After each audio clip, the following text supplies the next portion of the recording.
মানিকগঞ্জ-২ আসনের সাবেক সংসদ সদস্য মমতাজ বেগমকে রাজধানীর ধানমন্ডি থেকে গ্রেপ্তার করেছে গোয়েন্দা পুলিশ।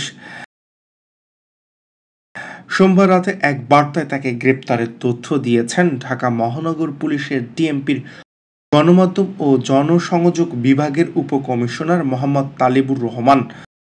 আওয়ামী লীগ সরকার পতনের পর তিনবারের এই সংসদ সদস্যের বিরুদ্ধে মানিকগঞ্জে একাধিক মামলা রয়েছে।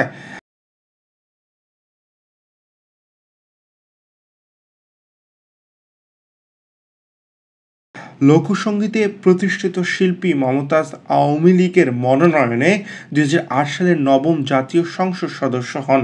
পরে নির্বাচিত হন নৌকা প্রতীকে।